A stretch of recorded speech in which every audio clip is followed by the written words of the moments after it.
வணக்கம். இது ஐபிசி தமிழின் பிரதான செய்திகள். முதலில் தலைப்புச் செய்திகள். நாட்டு மக்கள் வழங்கிய பெரும்பான்மை ஆணை இதற்காகத்தான். பிரதி அமைச்சர் சதுரங்க அபிசிங்க.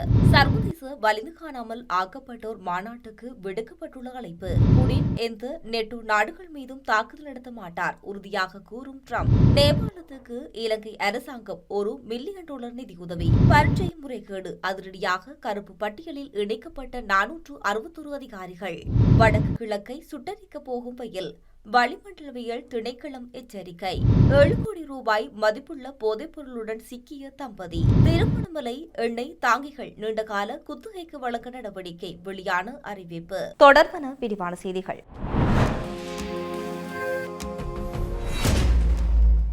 தற்போதைய அரசாங்கத்துக்கு நாட்டு மக்கள் வழங்கிய பெரும்பான்மை ஆணை என்பது பழைய சட்டங்களுக்குள் அடைபட்டு நிற்பதற்காக வழங்கப்பட்டது அல்ல என அமைச்சர் சதுரங்க அபேசிங்க தெரிவித்துள்ளார். தேவைப்பட்டால் புதிய சட்டங்களை இயற்றியாவது அல்லது இருக்கும் சட்டங்களை மாற்றியமைத்தாவது ஒரு புதிய முழுமையான முறைமை மாற்றத்தை ஏற்படுத்த வேண்டும் என்பதற்காகவே வழங்கப்பட்டது என்றும் அவர் கூறியுள்ளார்.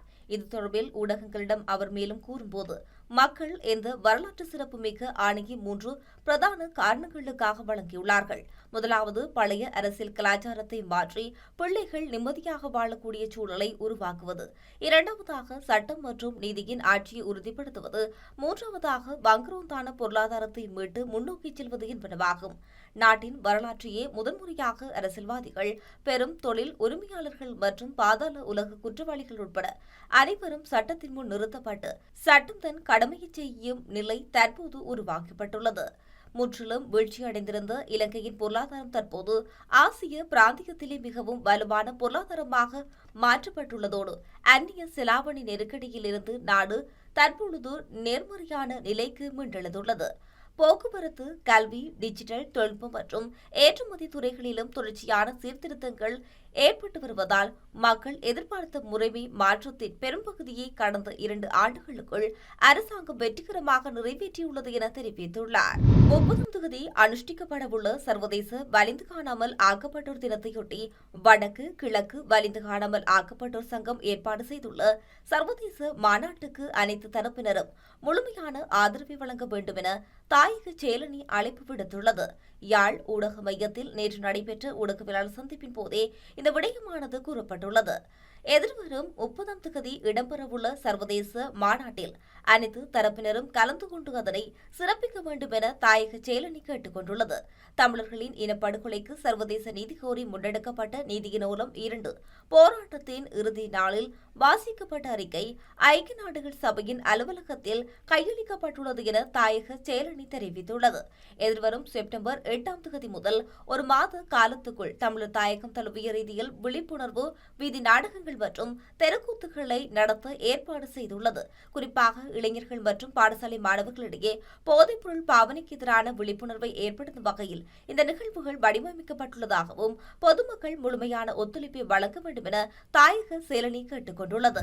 ரஷ்ய ஜனாதிபதி விளாடிமிர் புடின் எந்தவொரு நேட்டோ உறுப்பு நாட்டின் மீதும் தாக்குதல் நடத்த மாட்டார் என்று அமெரிக்க ஜனாதிபதி டொனால்ட் ட்ரம்ப் தெரிவித்துள்ளார்.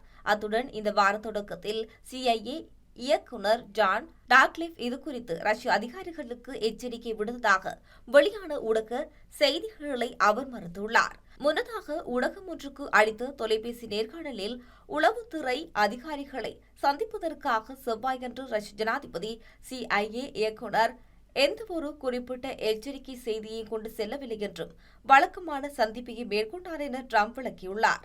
இருப்பினும் நேட்டோ உறுப்பு நாடுகள் மீது ரஷ்யா தாக்குதல் நடத்துவதை தவிர்க்குமாறு எச்சரிக்கவே அவர் சென்றதாக செய்தி வெளியாகியிருந்தமை குறிப்பிடத்தக்கது. நேபாளத்தை தாக்கிய திடீர் வெள்ளத்தால் பாதிக்கப்பட்ட மக்களுக்கு $1 மில்லியன் நிதியுதவி வழங்க இலங்கை அரசாங்கம் தீர்மானித்துள்ளது. ஜனாதிபதி அனுரகுமார் திசாநாயக்கவின் அறிவுறுத்தலின் பேரில் இந்த நிதியுதவி வழங்கும் முடிவு எடுக்கப்பட்டுள்ளது. இதன் மூலம் அந்த நாட்டில் பாதிக்கப்பட்ட மக்களுக்கு அவசர கால நிவாரணத்தையும் மனிதாபிமான உதவிகளும் வழங்கப்படும் என எதிர்பார்க்கப்படுகின்றது. வெள்ளத்தால் ஏற்பட்ட உயிரிழப்புகள் மற்றும் மக்கள் சந்தித்த இன்னல்கள் குறித்து ஜனாதிபதி தனது ஆழ்ந்த வருத்தத்தை வெளிப்படுத்தியதோடு பாதிக்கப்பட்ட குடும்பங்களுக்கு இலங்கை அரசாங்கம் மற்றும் மக்களின் சார்பாக ஆழ்ந்த இரங்கலையும் தெரிவித்துள்ளார். இலங்கைக்கும் நேபாளத்துக்கும் இடையிலான நீண்டகால நட்புறவையும் ஒத்துழைப்பையும் நினைவு கூர்ந்த ஜனாதிபதி இந்த இக்கட்டான நேரத்தில் இலங்கை நேபாள மக்களுடன் உறுதியாக நிற்கின்றது என வலியுறுத்தியுள்ளார். இதற்கிடையில் நேற்று நேபாள வெளியுறவு அமைச்சரோடு தொலைபேசி உரையாடலில் வெளியுறவு அமைச்சர் விஜித ஹேரத் இலங்கையின் இரங்கலையும் ஆதரவையும் ஒற்றுமையும் வெளிப்படுத்தியுள்ளார். அதன்படி நேபாளத்தின் நிவாரண மற்றும் மீட்பு பணிகளுக்காக எதிர்காலத்தில் இலங்கையால் வழங்கக்கூடிய பிற பொருத்தமான ஒத்துழைப்பு வழிமுறைகள் தொடர்பில் அரசாங்கம் கவனம் செலுத்தி வருவதாக வெளிநாட்டு விவகாரங்கள், வெளிநாட்டு வேலைவாய்ப்பு மற்றும் சுற்றுலா அமைச்சு தெரிவித்துள்ளது. பல்வேறு தவறுகள் மற்றும் முறைகேடுகளில் ஈடுபட்டதாக கூறப்படும் 461 அதிகாரிகளின் பரீட்சை பணிகள் இடைநிறுத்தப்பட்டு அவர்கள் கருப்பு பட்டியலில் சேர்க்கப்பட்டுள்ளதாக தேசிய கணக்காய்வு அலுவலகம் வெளியிட்டுள்ள கணக்காய்வு அறிக்கையில் தெரிவிக்கப்பட்டுள்ளது. எனினும் கருப்பு பட்டியலில் இடம்பெற்றுள்ள அதிகாரிகளின் தரவுகள் பரீட்சை பணிகளுக்காக அதிகாரிகளை நியமிக்கும் போது முறையாக கருத்தில் கொல்லப்பட்டதற்கான ஆதாரங்கள் கணக்காய்வின் போது கிடைக்கவில்லை எனவும் அறிக்கையில் கூறப்பட்டுள்ளது. கருப்பு பட்டியலில் இடம்பெற்றுள்ள 461 அதிகாரிகளில் 133 பேரின் தேசிய அடையாள அட்டை இலக்கங்களும் 182 அதிகாரிகளின் பரீட்சை பணித்தடையை ஆரம்பித்த திகதியும் பட்டியலில் பதிவு செய்யப்படவில்லை என கணக்காய்வில் தெரிவிக்கப்பட்டுள்ளது. மேலும் 7 ஆண்டுகளுக்கு மேலாக கருப்பு பட்டியலில் இடம்பெற்றிருந்த சில அதிகாரிகளின் பெயர்கள் கடந்த நவம்பர் 21ஆம் தேதியுடன் பட்டியலிலிருந்து நீக்கப்பட்டுள்ளதாகவும் இது தொடர்பில் இந்த ஆண்டு ஜூன் 5ஆம் தேதி கணக்காய்வாளர் நாயகத்துக்கு வழங்கப்பட்ட பதிவில் தெரிவிக்கப்பட்டுள்ளதாகவும் கூறப்பட்டுள்ளது. எனினும் இந்த பெயர் நீக்கப்பட்டமை கருப்பு பட்டியலை முறையாக பராமரித்ததன் காரணமாக இடம்பெற்றுள்ளதற்கான கணக்காய்வு அதிகாரிகள் சுட்டிக்காட்டியுள்ளனர். காப்போத்த சாதாரண தரம் பரீட்சையின் 4 பரீட்சை நிலையங்களில் பரீட்சை நடைபெறும் போது கையடக்க தொலைபேசிகளை பயன்படுத்திய 6 மேற்பார்வையாளர்களின் தொலைபேசிகள் விசாரணை பிரிவினரால் கைப்பற்றப்பட்டிருந்த போதிலும் அவர்களுக்கு எதிராக இதுவரை எந்த நடவடிக்கையும் எடுக்கவில்லை என அறிவிக்கப்பட்டுள்ளது. இந்த விடயங்கள் இலங்கை பரீட்சை திணைக்களத்தின் 2025ஆம் ஆண்டுக்கான வருடாந்த செயலாற்றுகை அறிக்கையில் இணைக்கப்பட்டுள்ள கணக்காய்வு அறிக்கையில் சுட்டிக்காட்டப்பட்டுள்ளன. சூரியனின் தெற்கு நோக்கிய நகர்வின் காரணமாக இன்று முதல் செப்டம்பர் 7ஆம் தேதி வரையில் சூரியன் இலங்கையில் பல இடங்களில் மேலாக உச்சம் கொடுக்கும் என வளிமண்டலவியல் திணைக்களம் தெரிவித்துள்ளது. அதன் அடிப்படையில் இன்று மதியம் சுமார் 12:11 மணியளவில் கொக்குவில், நல்லூர், கொடிகாம மற்றும் நாகர்கோவில் போன்ற இடங்களுக்கு மேலாக சூரியன் உச்சம் கொடுக்க உள்ளதாக தெரிவிக்கப்படுகின்றது. கிழக்கு மாகாணத்திலும் அத்துடன் பொலனறுவை, யாழ்ப்பாணம், வவுனியா, கிளிநொச்சி, முல்லைத்தீவு மற்றும் மொனராகலை மாவட்டங்களிலும் பல வேளைகளில் வெப்பம் சுற்றன் காரணமாக அதிகரித்த வெப்பநிலையை மனித உடலினால் நுகரக்கூடியதாக இருக்கும். இந்த நிலையில் சப்ரகமுவ, மேல், வடமேல் மற்றும் தென் மாகாணங்களிலும் அத்துடன் கண்டி மற்றும் நுவரெலியா மாவட்டங்களிலும் அடிக்கடி மழை பெய்யக்கூடிய சாத்தியப்பாடுகள் இருப்பதாகவும் தெரிவிக்கப்பட்டுள்ளது. இதன்போது சப்ரகமுவ மற்றும் மேல் மாகாணங்களின் சில இடங்களிலும் அத்துடன் கண்டி, நுவரெலியா, காலி மற்றும் மாத்தறை மாவட்டங்களில் சில இடங்களிலும் 75 மில்லிமீட்டர் கூடிய ஓரளவு பலத்த மழை பெய்யக்கூடும் என கூறப்பட்டுள்ளது.